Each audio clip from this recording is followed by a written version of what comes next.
ভোর রাতে উঠে তাহাজ্জুদের সময় আল্লাহর কসম করে বলছি, তালতলার ভাইরা, কসবার ভাইরা, আল্লাহর শপথ করে বলছি, আল্লাহর কাছে যদি বলতে পারেন দেখবেন সাথে সাথে বলে শেষ করবেন, চোখের পানি ফেলে একটু সিজদায় গিয়ে একটু দোয়া ভালো করে একটু কাঁদতে কাঁদতে বলেন, যেমনে পারেন নিজের ভাষায় একটু আল্লাহর কাছে খুলে বলেন। বলার পর দেখবেন নিজের মনটা অনেক হালকা হয়ে গেছে। আমি অর্থের কষ্টে আছি, আমি একজনকে বললাম ভাই অর্থের কষ্টে আছি, তার কাছে আমি ছোট হলাম না বড় হলাম? কারোর কাছে ছোট হইতে কারোর ভালো লাগে?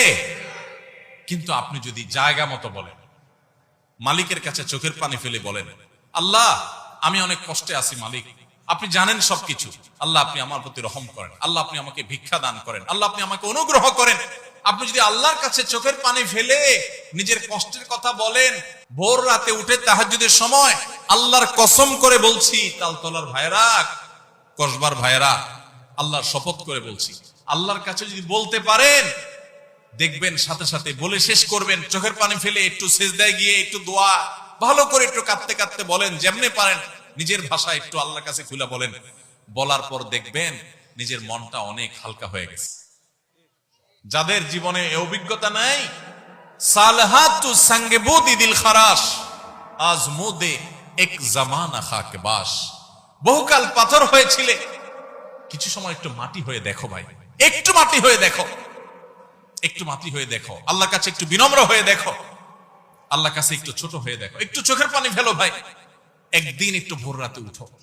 ও যুবক ভাই আমার, তাহাজ্জুদ পড়ে একটু দুহাত তুলে আধা ঘন্টা ধরে একটু কাঁদো আল্লাহর কাছে, আল্লাহ আমার চাকরি হচ্ছে না, দাঁড়ে দাঁড়ে ঘুরছি, আল্লাহ হচ্ছে না, তোমার কাছে অসম্ভব বলতে কিচ্ছু নেই, তুমি যদি জীবনের শেষ মুহূর্ত পর্যন্ত চাকরি না দাও, তোমার ব্যাপারে আমার কোনো অভিযোগ নাই মালিক, কিন্তু আমি তোমার কাছে রহমত চাই, দয়া চাই, অনুগ্রহ চাই।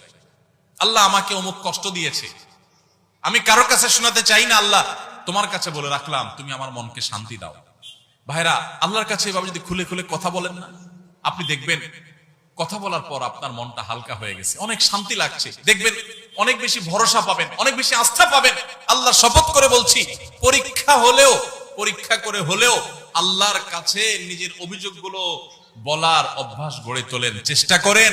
তাহাজ্জুদে পড়ে, তাহাজ্জুদে উঠতে পারেন না, দিনের বেলা রাতের বেলা 2 রাকাত নফল নামাজ পড়ে কোন একটা কোনায় দাঁড়িয়ে বসে দুহাত তুলে আল্লাহর কাছে একটু চোখের পানি ফেলেন, একটু চাইতে থাকেন, মুখে কিচ্ছু বলতে পারেন না, দরকার নাই, শুধু চোখের পানি ফেলেন আর মনের ভাষায় কথা বলেন। আল্লাহ তাআলা আলিমুম বিযাতিস সুদূর, অন্তরে মানুষ কি বলে সেটাও আল্লাহ জানেন।